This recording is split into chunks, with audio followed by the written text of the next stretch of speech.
하나님의 말씀 베드로전서 2장 9절 말씀 보시겠습니다. 베드로전서 2장 9절입니다. 그러나 너희는 택하신 족속이요 왕같은 제사장들이요 거룩한 나라요 그의 소유가 된 백성이니 이는 너희를 어두운 데서 불러내어 그의 기이한 빛에 들어가게 하시니에 아름다운 덕을 선포하게 하려 하심이라. 9절 한 절 봉독해 드렸습니다. 우리는 지금 하나님이 우리를 구원해 가시는 그 서정에 대하여 하나하나 살펴보고 있습니다.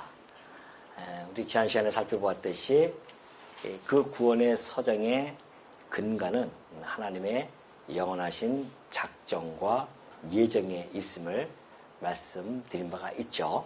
자,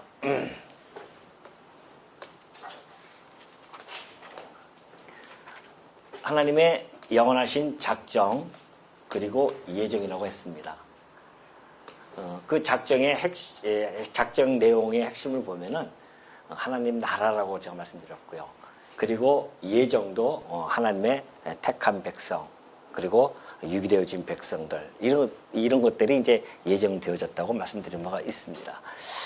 그 나라의 핵심은 또 바로 예수 그리스도이십니다. 그러니까 작정의 핵심은 그리스도예요. 예정도 역시 그리스도 안에서 선택을 받기 때문에 예수 그리스도께서 핵심의 내용입니다. 그러니까 그 나라를 하나님의 나라를 예수님이 오셔서 그 나라를 통치해 가실 것인데 그 나라 백성들을 구원해 가지고서는 그 나라를 통치해 가신다는 내용이 바로 하나님과 그리고 예수 그리스도 그리고 성부 하나님, 성자 하나님, 성령 하나님의 영원한 언약 속에 있는 겁니다. 이것이 이제 계시세계에서 펼쳐 나가는 것입니다. 그래서 하나님께서는 이 작정과 예정되어졌던 그 핵심이라고 할 수 있는 예수 그리스도 성자 하나님을 이 땅에 보내시겠다고 언약을 하신 겁니다. 이것이 바로 구약의 내용이었죠. 그리고 신약의 내용은 바로 그 예수님이 오셨다. 그래서 우리는 성취되어진 내용을 신약에서 살펴볼 수가 있습니다. 예수님이 이 일을 하러 오셨기 때문에 오셔서 회개하라 천국이 가까이 왔느니라 그렇게 선포하시면서 공생애를 시작하십니다. 그리고 공생애 기간 중에 어마어마한 아주 정말 아름다운 그러한 약속을 하나 해주십니다. 그 약속의 내용은 내가 음부의 권세가 이기지 못하는 교회를 내가 세우겠다고 그렇게 약속을 해줬습니다. 그 얘기가 바로 당신의 예정되어진 백성들을 구원하겠다는 겁니다. 그 백성들을 모아서 그 나라를 다스려 주겠다는 것이죠. 그러니까 예수님이 말씀하셨던 그 교회, 곧 헬라어적으로는 에클레시아라고 했다고 했죠. 에클레시아라고 하는 것을 그렇게 말씀해 주고 계십니다. 그 에클레시아를 우리나라는 이제 중국에서 번역이 되어가지고 온 거죠. 교회, 그렇게 이야기를 하고 있습니다.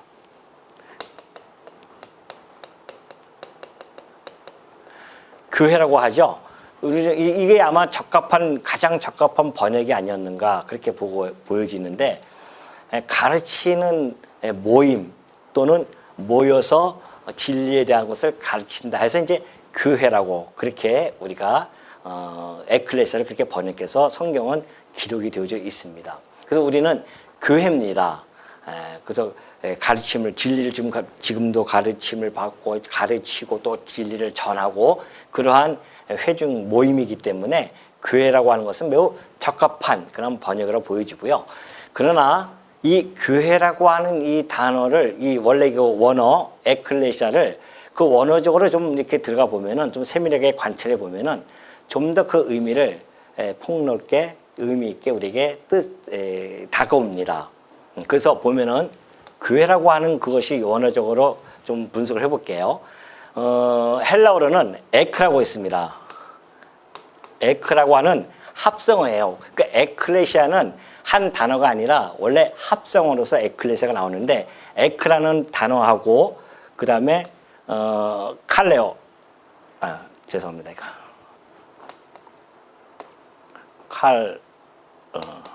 레오 레자가 레오 오래간만에 제가 써가지고서는 헷갈려요. 레오 그렇죠. 아이고 죄송합니다. 제가 오래간만에 써가지고서는 신학기 때 배워가지고서는 오래됐죠 제가.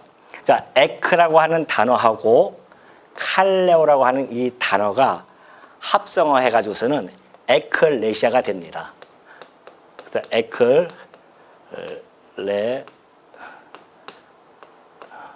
에클레시아, 에클레시아 이렇게 번역이 되어지죠. 자, 이게 합성어가 이렇게 되어지는데 그러면 에크라고 하는 이 단어가 무슨 뜻인가? 뭐뭐로부터 이렇게 되어졌어요. 뭐뭐로부터 칼레오는 부르심이라는 뜻입니다. 그러니까 뭐뭐로 어디서로부터 부르심을 받았다는 거죠. 그리고 이 에클레시아는 원래 회중이라는 뜻이에요. 모일 회자 쓰고 무리 중자 써서 모인 무리들이다. 그래서 회중이라고 이렇게 씁니다. 그럼 도대체 누구를 부르시는가? 이것이 이제 로마서 우리가 8장에 들어가다가 이 구원을 시작했는데요. 로마서 8장 30절 보면은 또 미리 정하신 그래요. 자, 미리 정하신 그들을 어떻게 해요? 또한 부르시고래요. 여기서 그 부르시라고 하는 것은 바로 이 칼레오라고 하는 이 단어입니다. 그러니까 미리 정하신 자들을 불러요. 부르신 그들을 또 영화롭게 이렇게 해주시죠. 그러니까 그 부르신 대상, 부르는 대상, 누굴 부르는가? 대상은 누군가? 이미 창세전에 미리 정하신 자들을 부르신다는 겁니다. 여러분 그 잘 들으셔야 됩니다. 오늘 우리가 이 자리에 앉아 있게 되어지는 것이 이게 뭐 그냥 심심해서 앉아 있는 거 아니라는 걸 오늘 한번 확실하게 알 겁니다. 자, 미리 정하신 자들이 있어요. 그들을 부르셔요. 그러면 도대체 어디서부터 불렀을까요? 이것이 바로 베드로전서 2장 9절에 잘 나타났어요. 그러나 너희는 택하신 족속이요 왕 같은 제사장들이요 거룩한 나라요 그의 소유가 된 백성이니 이는 너희를 어디서 불러내요? 어두운 데서 불러내요. 여기서 불러내어도 칼레오입니다. 이게 단어가 너희를 어두운 데서 불러냈어요. 자, 어두운 데서 불러냈다고 하는 것은 뭘까요?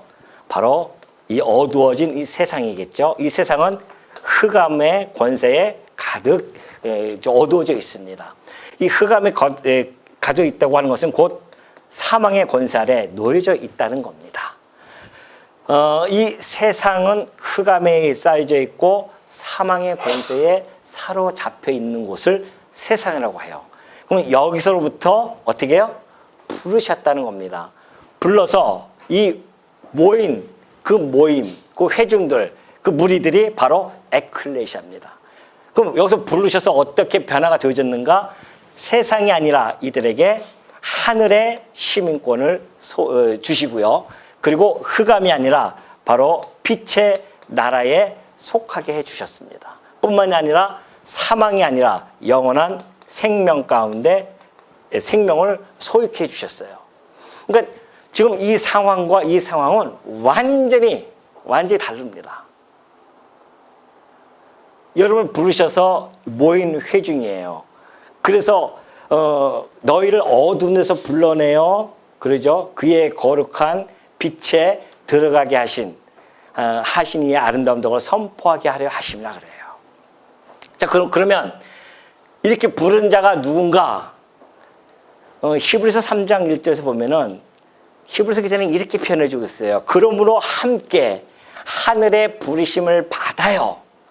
이 부르심을 하늘로 그렇게 표현해 줍니다. 하늘로부터 부르심을 받았다고 합니다. 하늘은 누굴까요? 하늘은 하늘 보좌에 계신 하나님을 뜻하고 있는 겁니다. 지금 보이는 이런 하늘이 아니라 하나님이 계시는 곳, 그것을 우리가 하늘이라고 그렇게 얘기하지 않습니까? 그 하늘의 부르심을 받았다고 하는 것은 하나님이 부르신다는 겁니다. 그래서 거룩한 형제들아 그렇게 이야기해요. 그래서 이 회중을 뭐라고 한다? 성도, 거룩한 무리들이라 해서 거룩한 형제들.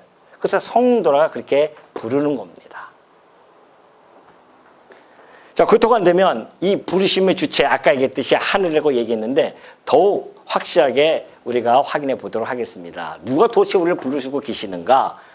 이 부르심은 삼위일체 하나님께서 부르시는데 먼저 아버지께 하나님께서 이렇게 부르십니다. 바울은 고린도서 1장 9절에서 너희를 불러 그의 아들 예수 그리스도 우리 주와 더불어 교제하게 하시는 하나님은 이쁘시다 그래요. 누가 불러요? 우리를 하나님이 부르십니다. 뿐만이 아니라 근데 하나님은 어떻게 부르십니까? 뭐 마이크를 들고서 하나님이 보이지도 아니하시고 만질 수도 없는 하나님이 하늘에서 임성현아 이렇게 부르셨을까요? 아니에요. 말씀으로 우리를 부르십니다. 예수님이 이 땅에 오시죠. 예수님이 오셔가지고서는 수고하고 무거운 짐진 자들아 다 내게로 오라. 이것이 부르심이에요. 내가 너희를 쉬게 할 것이다. 이렇게 얘기하시죠. 그리고 예수님이 누가복음 5장에서는 이렇게 말씀해 주고 계십니다. 내가 의인을 부르러 온 것이 아니라 내가 부르러 왔는데 의인을 부르러 온 것이 아니에요. 누구를? 죄인을 불러 회개케 하러 오신 겁니다. 죄인, 이 가운데 있으니까 죄인이죠. 여기서 부르러 온 거지 이 가운데 있는 자들을 부르러 온 것이 아닙니다. 그러니까 여러분들은 원래 이 가운데 있는 자들이 아니었습니다. 이 가운데 있는 자들이 없었어요. 다 이곳에 있었습니다. 그러니까 여기서 내가 죄인을 부르러 회개시킨다. 하나님에게로 돌아오게 해서 하늘의 시민권과 빛의 나라에 그리고 생명을 소유한 자로서 하나님과 영원토록 함께 하시겠다고 하는 이 일을 하러 예수님이 이 땅에 오신 거란 말이죠. 그러니까 아버지께서 부르시는 것을 아들 말씀을 통하여서 그 일을 해 가신다는 겁니다. 그리고 예수님이 부활승천 하시잖아요. 부활승천 하시고 나서는 어떻게 합니까? 성령을 보내서 성령을 통하여 또 부르십니다. 그러니까 제자들에게 그러죠. 내가 가는 거 염려하지 마. 내가 보낼 성령이 너희 안에 함께하고 계시면 너희가 그때 복음을 전파하고 기억나고 생각나서 내가 했던 것을 다 이야기할 것인데 그것이 너희들이 이야기하는 것이 아니라 바로 너희 안에 계신 성령께서 해나가시는 거야. 이렇게 얘기하셔요. 성령께서 해나가시다. 그러니까 성부 하나님, 성자 하나님, 성령 하나님, 이 하나님 삼위의 하나님께서 우리는 이 부르심에 함께 동참해서 우리를 부르신다는 겁니다. 그러니 여러분들 이 자리에 앉아 있는 것이 이게 어떠한 자리인지를 혹시 여러분이 기억하고 오늘도 오셨습니까? 이 자리에 아이고 오늘 아침 주일날이니까 또 한번 가보자. 안 가면 또 약간 마음도 찜찜하고 이래서 오셨냐 말이죠. 여러분이 이 자리에 앉아있게 되어진 것은 성부 하나님, 성자 하나님, 성령 하나님의 부르심, 어디서부터? 여기로부터 세상과 흑암과 사망으로부터 부르심을 받았기 때문에 여러분이 거룩한 성도로서 이곳에 있는 거예요. 그러니까 이 모임은 하늘 시민권자들의 모임이며 빛의 나라에 속한 자들의 모임이고 생명, 영원한 생명에 소유한 자들의 모임이 바로 이곳의 모임입니다. 믿습니까? 근데 이 모임이 한낱 개모임과 같겠냐 말이죠. 이것이 뭐 이 세상에서 이루어지는 한낱 동호회와 같은 모임이겠냐 말이죠. 취미를 함께 나누고 싶은 취미생활을 하고자 모이는 그런 모임이겠어요? 이 모임이 지금? 여러분이 이 자리에 앉아 있는 것이 얼마나 존귀한 자리이며 복된 자리인지를 깨닫지 못하면 정말 이건 불쌍하고도 너무 불쌍한 존재일 수밖에 없죠. 지금 이 자리가 뭔지도 모르고 앉아 있는 거죠, 지금. 이곳이 보려 하나님께서 임재하고 계신 곳이란 말입니다. 그래서 여러분이 우리가 성전 아니겠어요? 이런 놀라운 부르심을 우리가 받은 자들이에요. 근데 어떻게 우리가 이 자리에 앉아 있으면서 감동이 없고 감격이 없을 수가 있겠냐 말이죠. 정말 날마다 감동하고 감사할 수밖에 없죠. 아니 도대체 어디서 불렀는데, 거기서 또 여기서 불러서 여기로 간다면 모르지만은 전혀 상황이 달라진다니까요. 하늘의 시민권자와 세상 시민권자의 삶이 다르고요. 흑암에 속해서 아무것도 깜깜하게 몰라서 어둠 속에서 살아가는 자들하고 빛의 나라에서 밝은 진리와 가운데 보면서 살아가는 자들하고 사망에 억눌려서 슬퍼하며 괴로워하며 고통 속에 있는 자들이 아니라 영원한 생명을 소유한 자로서 희락을 누리면서 살아갈 수 있는 그러한 모임, 회중, 성도라 칭함을 받는 자들이 이 모임인데, 여기가 어떻게 이곳에 오고 싶지 않은 마음이 있겠으며 어떻게 이곳에 합류해서 같이 교제를 나누고 싶은 마음이 없겠냐 말이죠. 모르니까 그렇죠. 이 부르심에 대해서 누가 나를 불렀는지를 모르고 앉아 계시면 안 됩니다. 이 천지를 창조하신 하나님께서 우리 주 예수 그리스도와 함께 더불어 교제케 하시려고 우리를 부르신 겁니다. 수고하고 무거운 짐을 졌던 우리들을 우리 주 예수님이 이 땅에 오셔서 부르셨어요. 우리를 쉬게 하시려고요. 죄인을 불러서 우리를 하여금 그 죄를, 그 짊어진 죄를 갖다가 벗어버리게 하시려고. 이것이 구원의 서정 속에서 제일 먼저 하나님이 행하신 일입니다. 부르지 않으면 여러분이 여기 올 수가 없어요. 미리 정하신 자들 부르지 않으면 올 수가 없다니까요. 오늘 여러분이 그 음성을 듣고 여기 앉아 있다고 하는 것 얼마나 감동스럽습니까? 얼마나 감격스럽겠어요.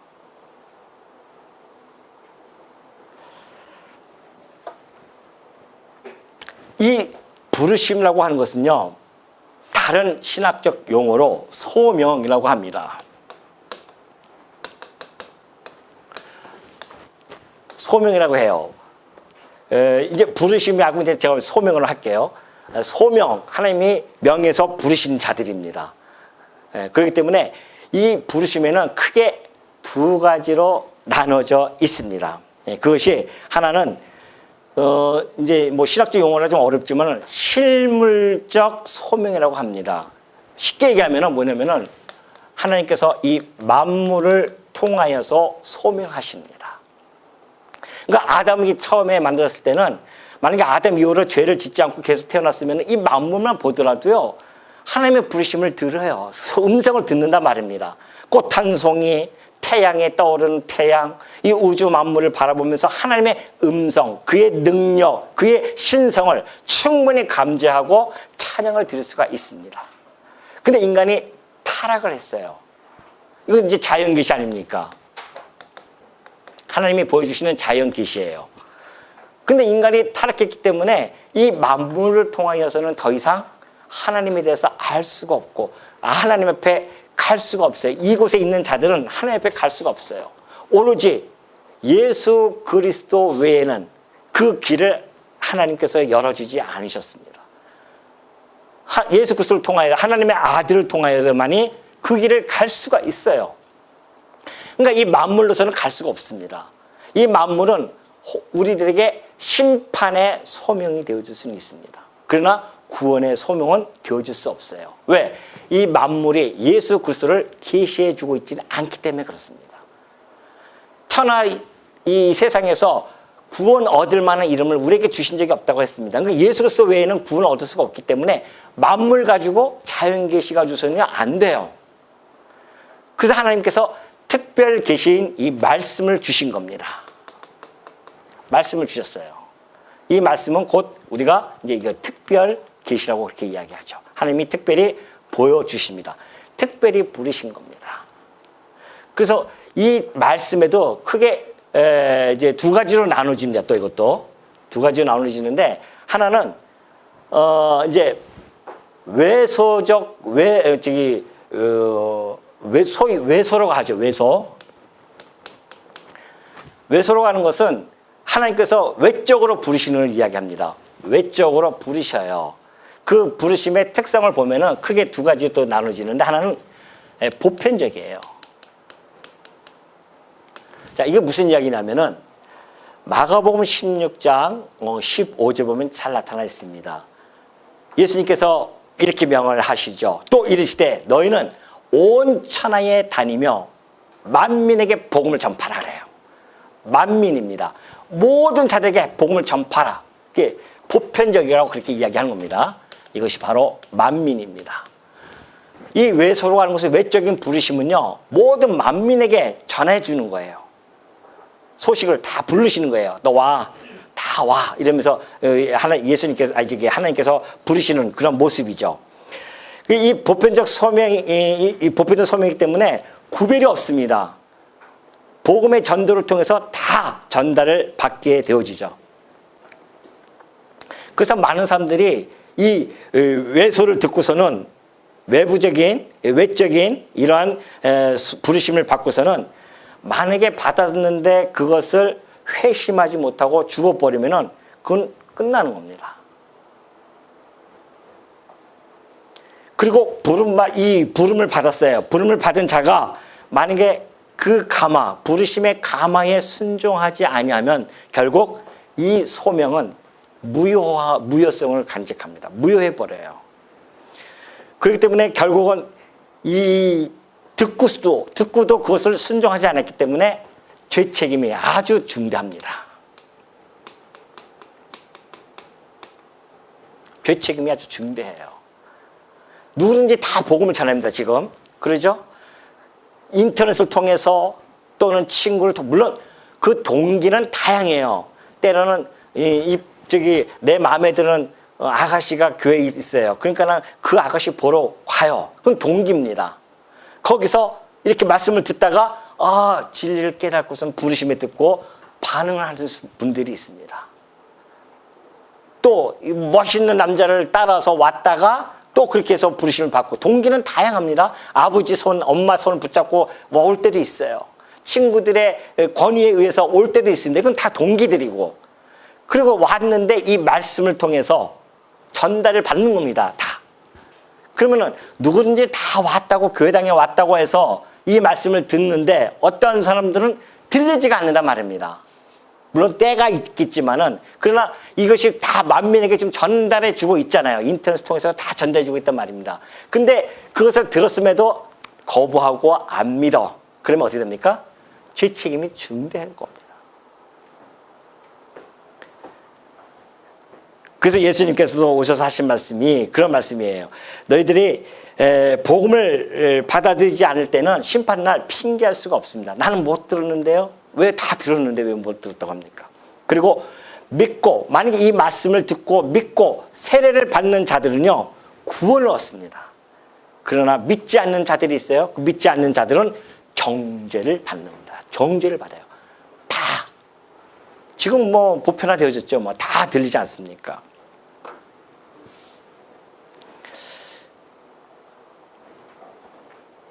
마태복음 22장 14절 보면 그래요. 만민에게 복음을 전하는데, 그런데 놀랍게도 청함을 받은 자는 많은데 택함을 입은 자가 없어요. 적어요. 이것은 예수님이 비유로 잘 말씀해 주셨습니다. 자, 잔치를 벌렸어요. 다 가서 다 데리고 와라. 데리고 와서 가자니까는 그 사람들이 나는 시집을 가기 위해서, 장가 가기 위해서 바빠요. 나는 직장 때문에 바빠요 하면서 막 다 바빠요. 그러니까 안 온대요. 그러니까 안 되겠다. 너 나가서 무조건 다 데리고 와라. 그래서 막 데리고 와요. 데리고 왔는데 청함을 많이 받았지만은 안 들어오니까 다시 택함을 받아서 옵니다. 그래서 그런 자들이 천국 잔치에 참여한다고 하는 것을 잘 보여주고 있습니다. 물론 씨 뿌리는 비유에서도 너무나 잘 보여주고 있어요. 씨를 뿌리죠. 씨를 뿌리는데 씨를 뿌릴 때에 모든 만민에게 말씀의 씨를 뿌린단 말입니다. 근데 그 씨가 때로는 길가에 떨어질 때도 있고요. 때로는 흙에 아주 그런 돌밭에 부러질 때도 있고, 가시 떨기 위해 부러질 때도 있어요. 그러나 좋은 땅에 부러질 때도 있습니다. 그걸 예수님이 이렇게 해석하시잖아요. 길가에 떨어져서 다 새들이 와서 쪼아 먹어요. 말씀을 들었는데 사단이 와가지고 마귀가 와서 다 뺏어갑니다. 그러니까 말씀을 듣든 무슨 뜻인지 뭐라 듣는 거죠. 또 흙이 얇은 돌밭에 뿌려진 것은 기쁨은 잠시 막 말씀을 듣고 너무 좋다가도 환난으로 인해서 다 넘어지는 사람들도 있고. 에이, 그게 무슨 뭐 내가 이렇게 예수 믿고 잘 먹고 잘 살 줄 알았더니 이것도 아니구만. 그걸 떠나버리는 거예요. 또 가시떨기 위에 떨어진 그 씨는 염려와 재물의 유혹 때문에 그걸 다 버리고 또 떠납니다. 그러나 좋은 밭에 떨어진 씨가 있어요. 그 좋은 밭이 바로 부르심을 받은 자입니다. 그 씨가 마음밭에 떨어졌는데 그 언제 발화가 되는지 몰라요. 그건 전적인 성령의 역사입니다. 그래서 이것이 나중에 하나님께서 그것을 발화를 하면은 그때는 놀라운 역사가 일어나죠. 30배, 60배, 100배의 결실이 이루어질 수 있는 겁니다. 이것처럼 외소는 그러한 성격을 가지고 있습니다. 말씀이 다 뿌려지지만은 그러나 좋은 밭에 떨어진 자들에게는 반응이 옵니다. 이것이 바로 내소예요. 내소. 내적으로 부르심을 받는 자들이 있습니다. 이거는 보편적이에요. 그러나 이 내소는 특별해요. 특별적입니다. 만민이 아니라 택자에게만 역사가 일어나요. 택자에게만. 특별적으로 나타나기 때문에. 그러니까 이 내소는 이 외소 안에 다 포함되어 있는 거죠. 외소를 통해서 말씀이 다 전파되어지는데 그중에 이상하게 가슴이 뜨거워지는 분들도 있고 물론 이것이 가랑비에 옷 젖듯이 젖어서 그냥 믿어지는 사람도 있고 그래서 내적인 이 부르심에 순응하고 응답하는 사람들이 있습니다. 바로 여러분들이 바로 여기에 포함되어 있죠. 이런 분들은 특별해요. 택자들만 이것이 내소가 부르심을 듣고 거기에 반응을 나타낸다는 것이죠. 이 내소의 특성을 우리가 보면요. 특별적일 뿐만이 아니라 유효성을 가지고 있습니다. 유효해요, 이거는. 여기는 효력이 있는 자도 있고 효력이 없는 자도 있죠. 효력이 있는 자는 바로 여기에 이 내소의 부르심을 받고 내적인 부르심을 받고 효력을 발생하게 됩니다. 디모데후서 1장 9절 보면 너무나 잘 나타나 있어요. 하나님이 우리를 구원하사 거룩하신 소명으로 부르심은 그래요. 하나님이 우리를 구원하시려고 거룩한 소명으로 우리를 부르셔요. 그래서 이것이 우리의 행위대로 하심이 아니요 자기의 뜻과 영원 전부터 그리스도 예수 안에서 우리에게 주신 은혜다. 영원 전부터 예수 그리스도 안에서 우리에게 주신 뭐예요? 은혜대로. 그러니까 하나님의 이 부르심은 이 택자들에게 부르심은 반드시 효과가 있어요. 효력이 있단 말입니다. 왜요? 하나님의 절대적인 주권과 그리고 은혜로 말미암아 부르시기 때문에 그래요. 바로 이 말씀이에요. 바울이 디모데후서 1장 9절에서 잘 보여주고 있죠. 거룩하신 소명으로 우리를 부르셨어요. 구원하시려고. 근데 우리 행위가 아닙니다. 행위대로 우리를 갖다 부르신 것이 아니라 자기의 뜻. 이때부터 영원 전부터 가졌던 그 자기의 뜻과 그리고 그 은혜대로 하심이라 그럽니다. 그러니 그 효력이 하나님의 영원하신 뜻과 그리고 하나님의 은혜로 되어지니 이것은 불변한 겁니다. 불변해요. 변하지 않습니다.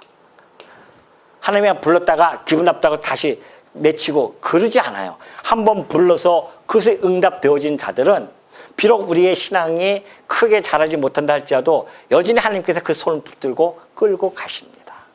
이게 불변해요. 변하지 없습니다. 왜? 하나님의 부르심에는 뭐가 없다? 후회하심이 없기 때문에 그래요. 그러니 하나님의 그 주권적인 뜻, 하나님의 은혜로 되어졌으니 뭐가 되겠습니까? 불가항력입니다. 이거는. 불가항력적이에요. 거부할 수가 없어요. 그래서 하나님께서 부르시면은 거부할 수가 없습니다. 여러분들이 나는 듣기 싫어요. 나 안 가겠습니다. 그렇게 못한다니까요. 우리 예수님이 오셔서 그러잖아요. 베드로에게 나타나서도 그렇고 제자들을 부를 때에 내가 사람 낚는 어업으로 내가 삼아줄 것이다. 너 나를 따르라 하니까는 자기들이 그동안 어업으로 가져있던 모든 것들을 놓아놓고 즉시 따릅니다.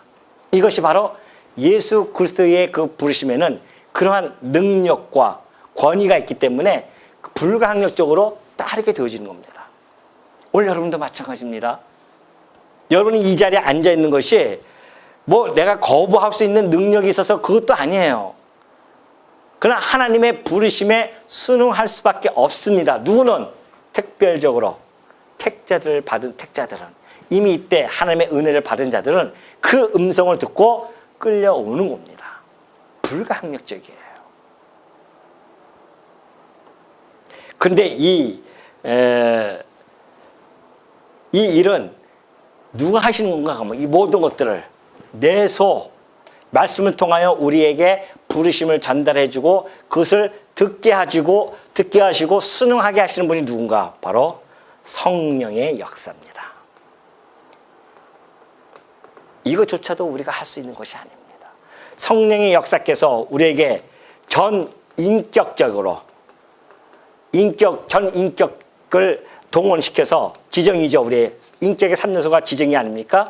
지정이라고 하는 우리의 인격을 동원해서 우리로 하여금 이 부르심에 응답하게 하신다는 것이죠. 자, 우리 그 웨스트민스터 신앙 고백에 보면요, 소요리 문답이 있습니다. 그 소요리 문답 31번에 보면 이렇게 적혀져 있어요. 효력 있는 부르심은 무엇입니까? 래요. 자, 이거죠. 여기 효력이 있다고 했습니다. 있다고 했죠. 효력이 있는 이 내적인 부르심은 도대체 무엇입니까? 묻습니다. 그 답을 이렇게 해요. 효력 있는 부르심은 성령 하나님께서 하시는 일이라는 겁니다.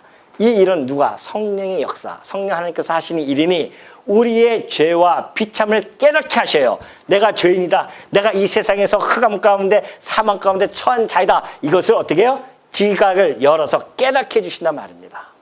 그리고 우리의 마음을 밝혀요. 우리의 이 정, 우리의 마음을 밝혀서 그리스도를 알게 하시고 우리의 의지를 결단해서 새롭게 하십니다.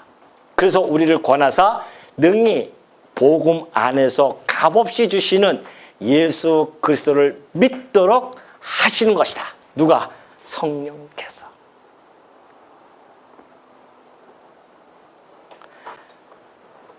그러니까 바울이 고린도 성도들에게 이렇게 전달해 준 겁니다. 고린도전서 2장 4절에서 그죠. 내 말과 내 전도함이 설득력 있는 지혜의 말로 하지 아니하였다는 겁니다. 다만 성령의 나타나심과 능력을 했다. 바울이 고린도 성도들에게 내가 너희에게 복음을 전거할 때에 내 지혜, 내 어떤 내 실력, 내 어떠한 그 알고 있는 지식 이것으로 내가 너희들에게 설득력 있게 한 것이 아니라는 겁니다. 이것은 바로 성령의 나타나심과 능력으로 했다는 것이죠. 그러면서 너희 믿음이 사람의 지혜에 있지 아니하고 다만 하나님의 능력에 있게 하려 내가 그렇게 하셨다. 하나님께서 하는 것입니다. 그러니까 우리가 이 내소의 효력이 발생되어져서 하나님 앞에 이 자리에 와 있는 것은 우리의 행위대로도 아니요, 우리의 힘으로 되어진 것도 아니요, 우리의 다른 박질을 통해서 되어진 것도 아니요, 전적인 누구예요? 삼위일체 하나님의 역사로 이 자리에 앉아 있다는 겁니다. 여기서 잘 보여주는 사건이 바로 루디아 사건이 있었어요. 이 사건이 바울이 이제 루디아로 갑니다. 빌립보 지역에 가가지고서는 이제 기도하러 이렇게 가는데 그때에 우물가에 여인들이 몇 명이 빨래를 하고 있었어요. 그때에 바울이 갔습니다.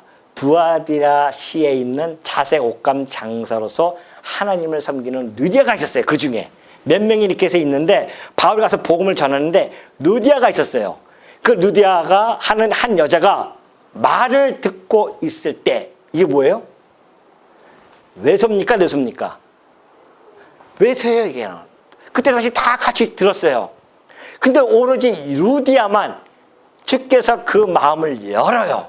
마음을 여는 건 뭡니까? 내소예요 이게. 내소. 마음을 열어서 주께서 누가? 성령께서 그 마음을 열어 바울의 말을 어떻게? 따르게 하지. 의지 결단해서 따르게 한단 말입니다. 그리고 그가 완전히 새롭게 변화가 되어져서 이 유럽 교회에 복음화 되어지는 전초 기지로서 자기 집을 내놓습니다. 얼마나 멋있습니까? 한 사람이 복음을 듣고 변화가 되어지면 놀라운 역사가 벌어집니다. 여러분, 우리 교회가 숫자가 작다고요? 천만의 말씀입니다. 우리 주님께서는 12명 중에서 1명 떨키고 11명 가지고서는 이 세계를 복음을 시키는 역사를 펼쳐 가신 분이십니다. 우리가 뭐 할 수 있냐고요? 아니에요. 여러분들 중에 한 명만 하나님께서 사로잡아 버리면 놀라운 일을 벌이신다니까요. 종교개혁은 수많은 사람들이 한 것이 아니라 몇몇 사람들의 시작으로부터 시작되어진 겁니다. 이것이 진리가 우리 안에 들어오면은 그런 놀라운 작동을 해 가시는데 그것이 바로 하나님의 능력으로 되어진다는 거 아니겠습니까? 여러분이 그 쓰임을 받는다는 것 얼마나 기쁘고 즐거운 일이겠습니까? 내가 정말 이 성령에 사로잡혀서 내가 지금 이 일, 외소적인 일, 그거를 내가 전도를 함으로 말미암아 듣는 사람들이 이런 자를 만나는 겁니다. 우리는 몰라요. 여기 택자라고 이렇게 적혀있는 자가 아무도 없습니다. 우리는 죽을 때까지 모르죠. 그분이 택자인지 불택자인지는 하나님만이 아십니다. 그래서 우리는 누구에게? 만민에게 복음을 전하는 겁니다. 그 중에 하나님의 백성에게는 효력이 발생이 되어져서 성령의 역사가 그 안에서 막 작동이 일어나는 겁니다.